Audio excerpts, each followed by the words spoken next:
Oh, Toto, there's no place like home. There's no place like home. Well, except maybe the Nice Guys on Business podcast. Need an education on how to grow your business? The Nice Guys are here to help. Learn about great customer service, networking, and how just being nice can help you prosper. Now, here are your hosts, Doug Sandler and Strickland Bonner. Hey, Nice Guy community. Welcome back. Welcome back. Today, the interview. Oh, by the way, I'm Strickland Bonner on the other side of the microphone, Mr. Doug Sandler. And the interview today is Pratima Aravabhoomi. Hey, say it again. It's actually Bhoomi, right? Like you put M-E. Is it Bhoomi or Bhoomi? No, I think it's Bhoomi. I think it's Pratima Aravabhoomi. Bhoomi. Yeah. And she owns a company called Well, it should have been M-E-E then. Bhoomi. It's like, that's the French version. Pratima Aravabhoomi. No, but it's Aravabhoomi. Aravabhoomi. Anyway, so she's got your stuff on her website. She totally does. It's Pratima, so cool too. Pratima owns a company called Craft Street Designs, and what attracted me to Pratima originally was that I have all those quotes on my website, DougSandler.com and /quotes.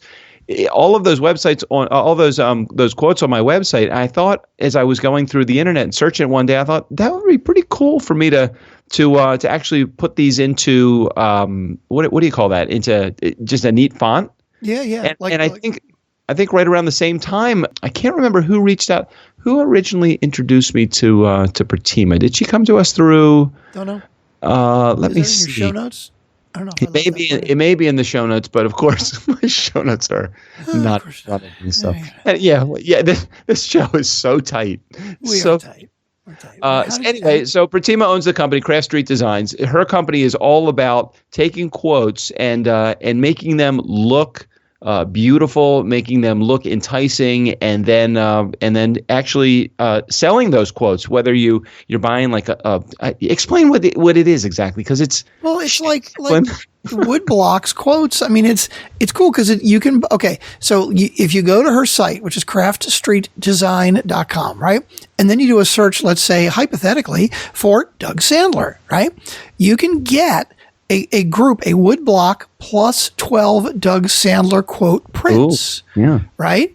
And so it's so cool because it's like you get 12 prints of quotes that are yours, stuff like the key to success is knowing which door your passion unlocks and other things that are great quotes that you have said. And you get 12 but of those plus most of the quotes. Whoa, that's pretty cool. I'm looking at her website right now, and she actually uses mine as one of the examples. She actually has the Doug and the heart logo. Right, like that's very cool on the back of the wood block. It's really cool. Yeah. So for those of you who are not really sure what's going on, first of all, you should just check out the website craftstreetdesign.com. But the way I described it is it's Pinterest kind of stuff. Like it's the things you see on Pinterest that are like so cool and kind of cutesy, but that you never do, but that you should because it's just really cool. So she's got custom gifts. She does prints. She's got framed prints. She's got her own blog that she's put together. She has wood blocks that have quoted prints inside them. Very neat stuff. But it wasn't just that I thought was really cool. She's got a great backstory about her coming over to the United States from India and completely having her life just like fall to pieces. The struggles that she goes through, a marriage that failed, a whole bunch of things that just overcoming those would have been enough. But not only does she overcome all of those struggles to get to the point where she is, but she also has a business that she's running at the same time. And just to listen to her story and the struggles, and it just very, very inspiring to hear her story. So Pratima does a great job of explaining the story. And partly that was why I wanted to have her on the show, because the relatability factor with Pratima and all that she had gone through in order to survive after such horrible things going on in her life is amazing. And it really does inspire folks that probably are in a position where I did just use the word folks, people, entrepreneurs, business owners. You've used folks before. There's nothing wrong with that. I mean, it's a little old-fashioned, but you're a little old-fashioned sometimes. Well, I did just get back from the Greenbrier, and I heard more than on one occasion the word y'all used many times. Well, West Virginia, they did use the word y'all quite a bit. Mm-hmm. Anyway, so Pratima's interview is very cool, and she's got some great products, and her story is wonderful. So I think we should just get to. Wait a minute, did we do the Did we do the and promise you know what? statement? Before you get away from Pratima, she built a 6-figure business in 6 months. I mean, for those of you, I know we got some listeners who like the personal side more and other listeners that want just the advice. Well, she built a 6-figure business from zero to six figures in 6 months. That's saying a lot. So if you just want to hear about that, listen to that. And you're right. We didn't do the promise statement on Wednesday. All right. So did we not do it at all? Wait a second. Today you wrote it on your hand, apparently. That's what I understand. That's what you told me. I did get to the point where I wrote it on my hand. And since I've showered since then, it's no longer in my hand. Fortunately, the tab is now up in front of me. The Nice Guy's promise statement is to provide a learning experience that is entertaining and adds value to your life. We hope that we are hitting the mark. I did give you some pretty big news there on Tuesday when we finally came back after the Christmas break. And Doug, yes? I was blown away by it. I'm going to tell you right now. We promised that we weren't going to repeat the news other than on Tuesday. We really are trying to drive traffic to those Tuesday episodes. I've noticed a little bit of slip in the rating. So if you want to hear some amazing news about the show, go back to Tuesday. As a matter of fact, you can even help make the news even more amazing. If you could do us all a favor, just click on the show art. Right behind the show art is the little recommend button. Could you recommend our show? If you're listening on Overcast. Don't recommend if you're listening anywhere else. Well, you can recommend if you're listening on iTunes. We'd love a 5-star review. That would be great. That would be amazing. That would be. What are you drinking over there? I'm drinking rum and Coke. Of course. I'm getting lubed up for our Tuesday and Thursday shows, which we haven't recorded yet. This is the Wednesday show, and many of you, as I can look in the No, this is the Friday show. Oh, this is the Friday show? So drinking in the morning is actually acceptable. Hey, so it's Friday, right? I'm drinking because it's Friday. All right, so let's get to the interview. Pratima Aravabhoomi with Crafts. Wow. Yeah, listen to how many times I tried. I struggled not to mess it up, and of course, and she's so nice. She let me off the hook so easily. I think that it's one of those names that... I'm sure she gets it all the time. All the time. So let's get to our interview with Pratima with Craft Street Design right here on the Nice Guys in Business podcast. If inspirational and motivational words make an impact in your life, then you're really going to love our guest today. Not just because of the words that she says, but because of her incredible story. Pratima Aravabhoomi. I'm going to get it right about 4,000 or 5,000 times before I really screw it up. Pratima is the founder of a company called Craft Street Design, and she's doing some very, very cool things when it comes to inspiring quotes and messages. On a mission to change the world one word at a time. Welcome to the Nice Guys on Business podcast, Pratima.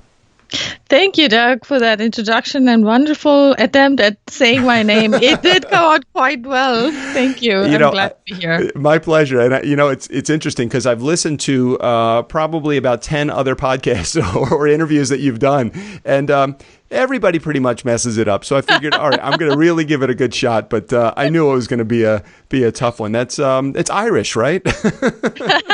I wish. No, it's Indian origin. Oh, for sure. Okay, well, great. Well, your story is so compelling. When you were originally introduced to me, I was just completely captivated by it. I'd love to spend just a few moments setting up your episode here by giving you a little bit of time to tell the Nice Guy community about the major life struggle that you had to overcome to get to where you are really today, which is a huge success. And we'll get into that later. But I always like to start a little bit, if we can, with the story of the person. So Pratima, tell me a little bit about your background.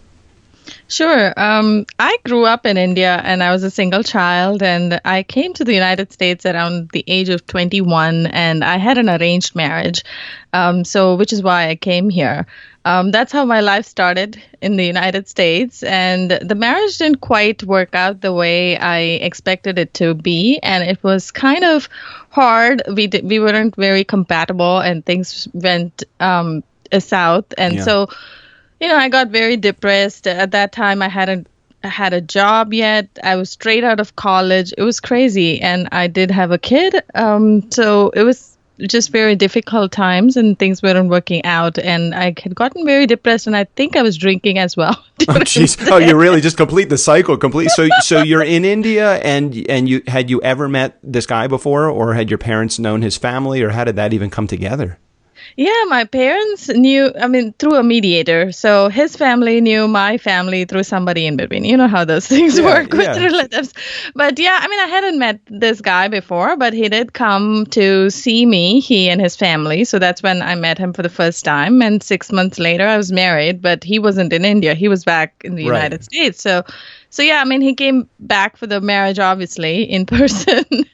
So how does it get to the point where you come over here and that's got to be a huge just a hurdle that you're given like 10 minutes to fall in love with a guy and you're like, I don't even know this guy, but okay, this is what my family wants, so I'm going to do this. Yeah, no, I don't think you fall in love. But at that time, I also did not know what marriage constituted of, right? So I had no concept of, okay, what it was going to be like on a daily basis. I had no idea. So I was more in the form of, there's nothing wrong with this guy. He seems okay. He seems nice. Why not? Was my thought process at that point. And yes, it was because of the family that put it together as well. They must have looked through this guy. There must be something nice. So I said, okay. And we got married. So no, I don't think you can fall in love with anybody. No, I agree. So had you had a job at that point in your life? I mean, you were just getting out of, do they call it university or do they call it college in India?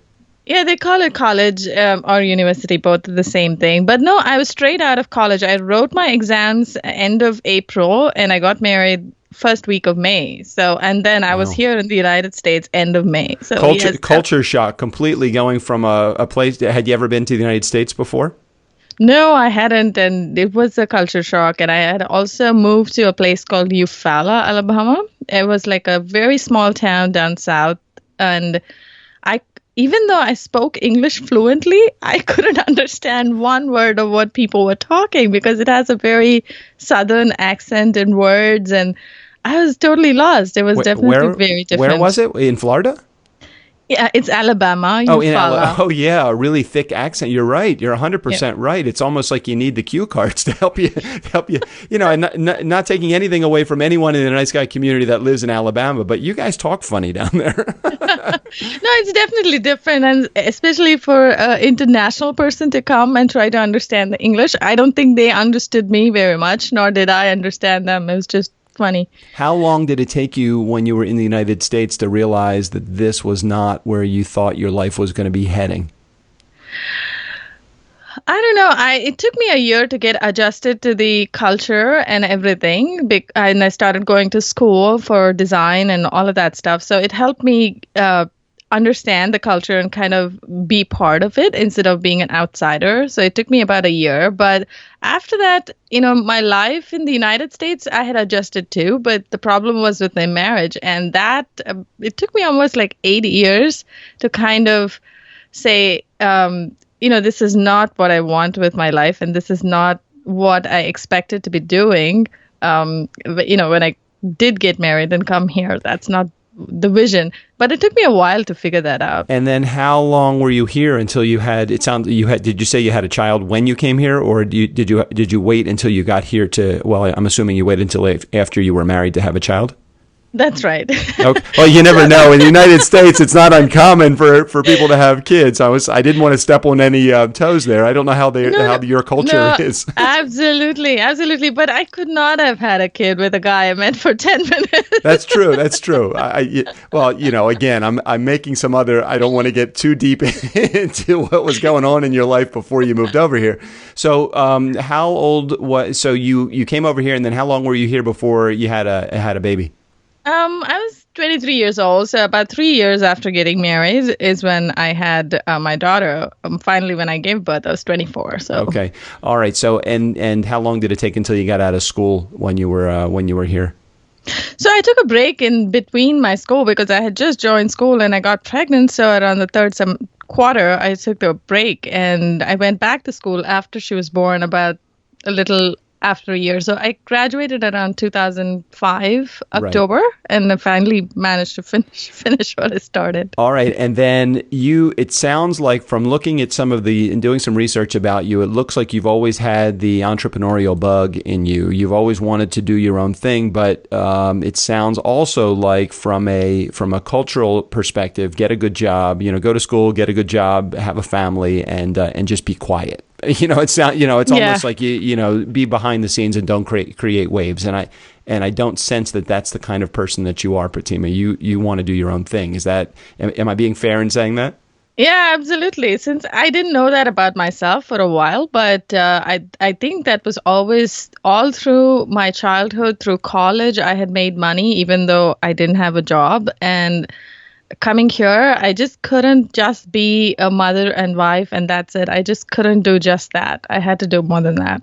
When did you know it was time to start your own business? And in your particular case, you also had to find support, not financial support, but you also had to have backing. You had to have people that were there to say, you can do this. So when did you find it was time to start your own business, and where did you find the support that you needed? So when I was in the, bad marriage, I kind of went down a very low path and I almost decided to end my life. And this one day I had looked at this quote while I was trying to end my life. And at that point, that quote kind of changed my life. It said, "The darkest hour is before dawn." Oh my gosh. And the quote gave me a lot of hope. It just changed the way I was thinking. It gave me a new perspective. It gave me hope. At that point, I figured out how much worse can it get. You don't have a job, you have a kid, you have a bad marriage, you basically have nothing and no support. How much worse can it get? Right. So that was your darkest time right there. Yeah, absolutely. So that kind of changed my life, and I took control. I left my marriage. I started working, and when I actually started looking for a job, I couldn't go to the design field because there weren't that many jobs available.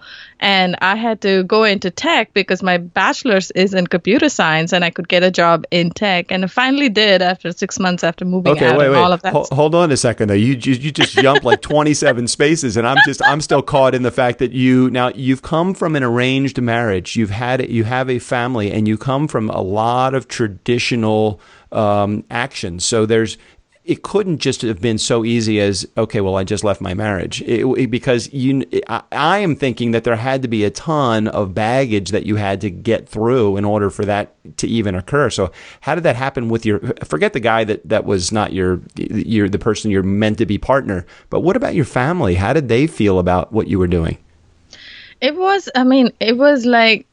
obviously did not want me to get a divorce or get separated or any of that stuff. But that's the thing. At the time I decided to move out, I didn't bother to tell them. Oh, well, there you go. I just ignored everybody. Because I knew that they would be opposed to it, but, with all the culture and also all the number of relatives that you have to convince, because they're the ones who set up the marriage, and it's not a marriage between two people, it's a marriage between entire families when it's an arranged marriage, and it's just crazy. So I didn't bother to tell anybody, and I moved out, and after about 2 or 3 months, that's when I finally told my mom and my dad. I did have to tell them over the phone, which wasn't that great, but I figured they're going to find out, from his side and all of that stuff. I can't believe it took that long to even, and then it ended up still coming from you. Do you think that they knew or no? No, they suspected it because of the way I was behaving before, not talking about my husband, or he hasn't been talking to them for a few months then. And they kind of knew something was wrong, but they didn't know how bad it was. How long did it take them for them to really, I don't want to say be on your side, because that just sounds like I polarized this guy that I don't even know that he was bad. He just wasn't, it sounds like it wasn't an arranged marriage that ended up working out. But how long did it take them to now understand, hey, we need to support our daughter, or have they still not come to that point? It took them a while. I think for the most part, they didn't want to say one way or the other for the longest time, just to, because they were hoping that we would get back together. Mm-hmm. And that, I think internally they had that. But I finally went and visited them in 2009. And little before that is when they started coming around, and they said, okay, this is it. She's decided to do what she wants to do, and she's doing it. She's fine. It took them a while. They were more concerned that I had to be alone. And in India, a woman, it's kind of very difficult for the older generation to understand that girl can live on her own. So it's just very hard on them. They're not, they're traditional people, they're conservative. So they're not used to that kind of stuff. And in the United States, it's super easy, or not much easier. I don't know the culture in India, but I'm assuming it's much easier here for a woman to live on her own than it is over there, because it's more of an acceptable practice. I'm thinking about my niece who's in her late 20s, and she's, she's moving all over the country, and she doesn't have want a guy or a relationship. She's just doing her thing, and she loves it. Yeah, absolutely. It is definitely. I wouldn't say it is like the easiest way here, but it's definitely much easier than being in India. That's for sure. So let's talk about, all right, so you were in reading a little bit about your bio, because it is not all about the struggle. It's a lot of it is about the things that you did to overcome the struggle and the next step, which was you were in corporate America and you really didn't like it there. There was a number of things, Pratima, that I'm noticing that you weren't happy with in your life, and you just made some major changes that most people get so stuck in the fear part of it that they don't move beyond where they are. So how did you get beyond that into the next phase, which was really opening up your own business and starting a whole new world for yourself? I think it is the fear that made me do certain things, because I was terrified of living the way I was. I moved out and everything. I didn't have a job for 6 months. I was almost evicted from my apartment. It was absolutely crazy. And that is not the life I wanted. So I think the fear is what motivated me, because I was like, you know what? I am never going to be like this ever again. I'm never going to struggle for money. I'm just going to do things for other people so it works out for all of us. So that was, I think that had instilled in me so much with all these incidents in my life that I was never going to just do what is normal, and that's fine. So, but it was more than the reward of making, 6 figures or living a good life. It was more of, okay, this is not where I want to be, so I have to be better than that. I think that's what pushed me forward every time, both in corporate and when things weren't going well. So how did you realize that, and we haven't even gotten into what Craft Street Design does. Let's spend a little bit of just a moment just talking about how you discovered this talent that you have, and then how the talent actually came into life by you opening up your own company. Okay, so all of this happened, and I was working in corporate. I wasn't happy. I ended up actually starting another business, which prior to Craft Street Design, and that didn't go so well. I was actually painting floor cloths and stuff, and I didn't do the basics of business, which means I didn't make even one sale. Okay. So I had to close shop really quickly. I did sink some money into it. So all of that kind of put me on a downward spiral, because I started doubting whether business was for me. I started thinking about it. But at that point is when I went soul searching and kind of thinking about, okay, what am I meant to do? What's my purpose, and all of that big questions. I went on for like a few months of just thinking. Mm-hmm. And that's when I went back to the incident in my life. And I said, you know what? This has helped me so much. This has changed my life. I'm sure it does for other people. And I was worried that it's not a product that other people will feel the same way. So I went and did a lot of research, found that your environment actually affects you, whether you like it or not, subconsciously.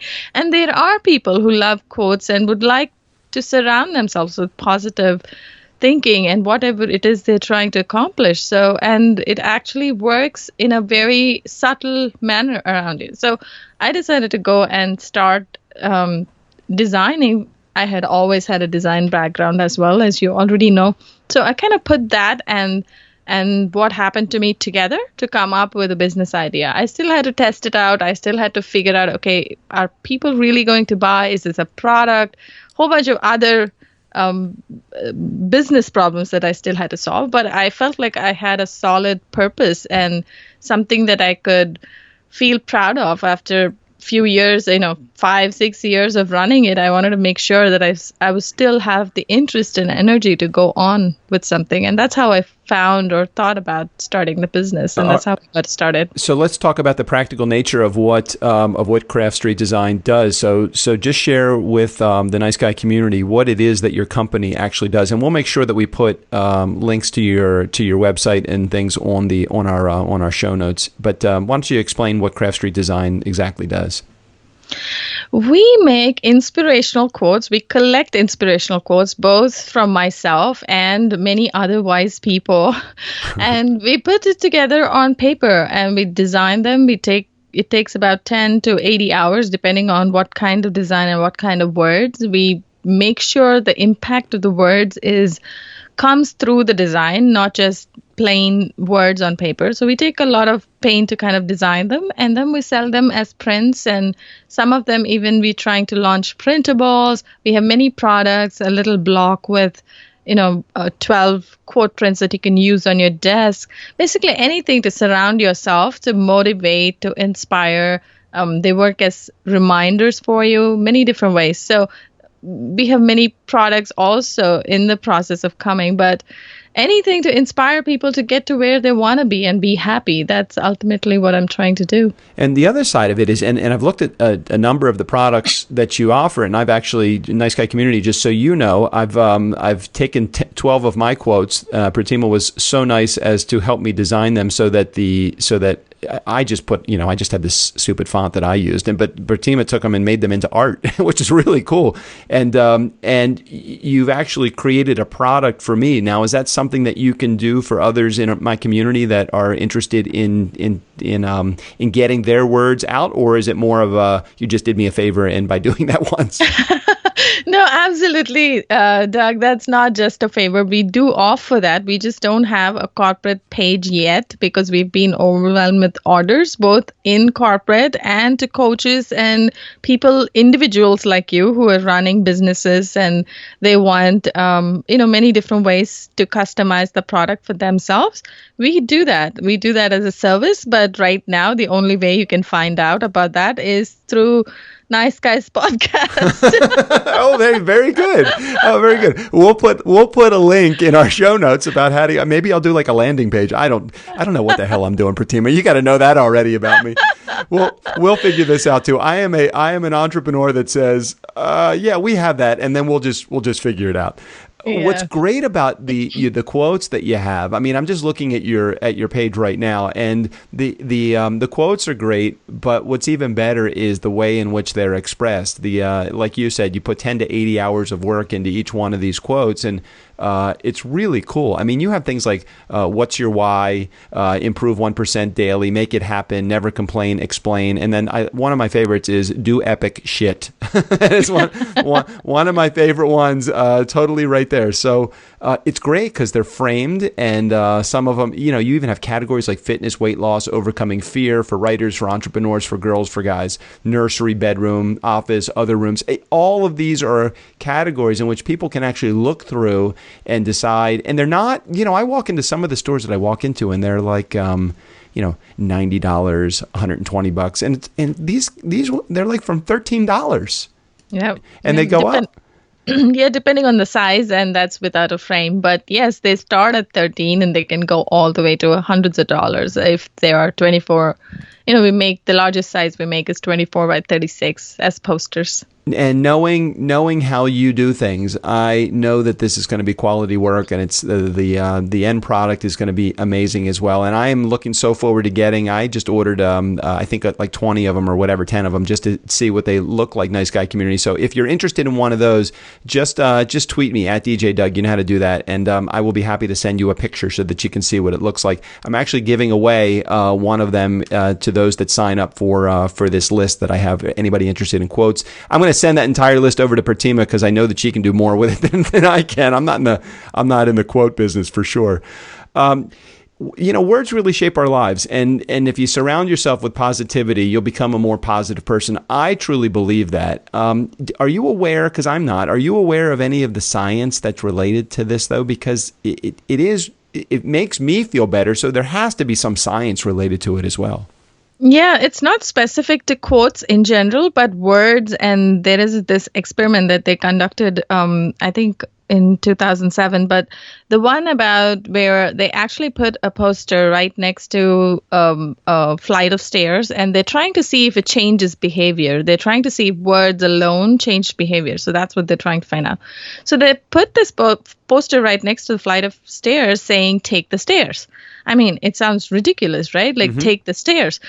People who go to the elevator can also see this poster because they're right next to each other. And they changed the behavior of almost like, I think don't quote me on the numbers, but I think it was around like 63% of people actually took the stairs just by standing and waiting for the elevator and looking at the words. And that's crazy because, I mean, how much more? I mean, do they not know to take the stairs? Of course they do. Of course we all do, right? I'll tell you what my side of it is. I see just the exit sign, and I know that that's stairs, but oftentimes I will hesitate. If you're right, though, if I saw a sign that said take the stairs, I really many times want to take the stairs. I don't know why I don't. I just hit the button and do the normal thing for me, which is take the elevator. Although I'm inclined to want to at least lean towards the stairs a little. If there was a sign there, I think I would. Yeah, absolutely. And it's the same thing for me. I mean, I'm not an exception. I'm just as a human being, but we all do. And it has an effect on us. And then there is this other study of, I don't necessarily agree with what Facebook did or is going to do, but the whole scandal about them showing positive images through people's feeds and noticing that people are actually posting more positive things every time they see these things in their feed. So that definitely another way to show that positivity breeds more of its own kind, and the negativity does the same thing. So it depends on what you choose and what you see all the time. Even as simple as just going through your phone and looking at a Facebook feed affects you in a way that you're not really conscious about. So there's no doubt that the words that we see, the words that we say, the marketing that affects us every day has a huge influence on our life. I can attest to that just for my own behavior as well. Yeah, absolutely. So let's. I want to move on to this rapid fire part of our interview here, if it's okay. I have 5 questions I want to read to you, and I'm going to do my best not to step on you. Although knowing me, I'll probably interrupt at some point. So this is just the first thing that you think about as I ask you this question. Just respond as it is. Doesn't have to necessarily be about business. It can be personal as well. Are you ready for the rapid fire question and answers? Yep. You don't sound really positive, Pratima. Okay, here we go. All right, so be relatable. What do you suck at? Oh my God, I suck at a lot of things. Things like planning. I do a lot of planning and I do a lot of productivity, but I would say I don't really follow a schedule. I procrastinate a lot. I suck at a lot of things. Okay. I have many skills that I don't do. Okay, that's good. That's fair. Be transparent. How did you pay your bills when you first got going? With a credit card. That's pretty transparent, I would have to say. I've never had to go to the credit card thing. I've always gone to the bank of dad. That's usually the best bank for me to go to. Well, I didn't have my dad to rely on at that time, so I used credit card. Yeah, I didn't either. Yeah, my dad was not around. So yeah, but credit card was probably a good guess for you. Okay, be confident. What do you do as an entrepreneur that's as good as it gets? I think I focus. Even though I procrastinate so much and I do so little, I focus. I eliminate distractions as much as possible and focus on the important things. Okay. And that's my strength. Be humble. What experts did you need to call upon to make shit happen in the beginning when shit wasn't happening? So I didn't have many contacts or I didn't know many people, but I went on a lot of forums. I took a lot of online courses to ramp up and understand digital marketing. So there were many of them. John Morrow on how to write email series, then Leanne Regilla, who helped me out on the creative side. Then I went to Beate Shellett. She coached me on how to position myself and to effectively tell my story in a way that relates to people. I mean, I read a lot of books even today, and I still do. So I would say my mentors are in like the hundreds and thousands. They're not really just a few people. Yeah, I think that's a great answer. And I think that you do find a lot through the online training and through books. And oftentimes it will be those books and those courses that that propel you forward as opposed to necessarily having somebody specific in your life. Some people just don't have those people in their lives that are supportive or helpful that way. And sometimes you have to find it in a book or an online course. Agreed. Last one here. Be realistic. Where are you going to be in 90 days? And how far do you think that you can see into the future?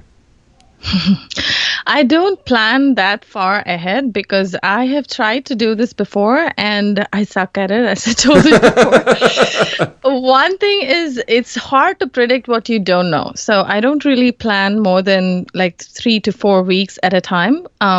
I have big goals in mind. So in 90 days, out of that, I'm taking 2 weeks vacation. So I lose about, good. That's good. 10 days or whatever. But hoping to hit the Christmas season quite well. And then going to be planning a lot for next year. I know the plans won't stay as in their original form by the time I get to them, but right. Oh, absolutely. They never do. It's a constantly moving schedule for sure. Okay, so you passed the rapid fire Q&A portion as we wind up the interview. Now, is it okay if I ask you? Not that we've not had some personal moments here on the show, but I want to ask you just another personal question or two, if that's okay. Absolutely. Okay, great. Do you have a cell phone anywhere near you? Yeah, I do. Okay, great. Is it an iPhone or something inferior? iPhone. Okay. That's good. Excellent. But not a 7, it's the 6. I'm not one of those people who run and upgrade it. I only brought 6 because it had a little bit better camera than the 5S. Yeah, and especially in your world, you probably do a lot of Instagram posting and what's the other one? Pinterest? Yeah. Okay. Yeah. Okay, so on your iPhone, go to your picture app. What is the last thing that you took a picture of? Of me and my daughter yesterday for Halloween. Oh, nice. How old is she? She's almost 14 in a few days. She's a little old for Halloween, isn't she? Or no, not yet? I know. You would think so, right? But they have so much fun as teenagers going around with their friends. It's mostly not about candy. It's mostly about hanging out and getting dressed up. Yeah, the social experience. Okay, and go to your texting app. What is the last text message you sent and received? I sent it to my husband this morning about making sure he has lunch today. So you've gotten remarried, I guess. Yes, I have. I have remarried. Well, how long have you been married? About 5 years now, 4.5. Yeah. Congratulations. So, and did he respond to that? He responded with a smiley face. Oh, good. So you made sure that he had lunch and he was happy about that. Well, excellent. Any wise words of wisdom you can impart to our Nice Guy community before we conclude the interview? Wait, we went way longer than I thought. I always tell everybody we're going to go about 20 minutes, and then for some reason I keep blabbing too long. You're an easy person to talk to, Pratima. Well, I'm glad you feel that way, Doug. Not many people feel that way. I'm just kidding. What? Give me one more tidbit of information that I can share with our community so that they know that they can accomplish the stuff that they want to accomplish. I would say first important thing to do is know yourself. And I know that's easier said than done, but every day make an effort to know yourself. And that is the cornerstone to run any business. The reason being, you will know what your strengths are. You will know where to hire. You will know what to monetize on and what to let go. And you will realize that, maybe like me, you'll realize that procrastination is not a loser habit and it's just you, and it's all right because you can still do things with even procrastination and many other weaknesses that you might have. It's okay. And you just have to figure out how to counter them. So that's why I would say just work on knowing who you are on a daily basis. Knowing who you are. Oh, great advice. Well, thank you. Pratima Aravabhoomi from Craft Street Design. I'm sure I'm putting the emphasis on the wrong syllable, I'm sure. Pratima, thank you so much for being a part of our community and for contributing all this great information today. I'm looking forward to getting the response back from our community about Craft Street Design. So thanks for being a part of the show today. Thank you, Doug. It was my pleasure. Nice Guy community, never underestimate the power of nice. Again, special thanks to Pratima for being on our show today. Steve O'Brien, go ahead and take us out of here. Monday and Friday interviews, and Tuesday, Wednesday, and Thursday are all about the nice guys and the occasional nice girl. but don't tell their wives that.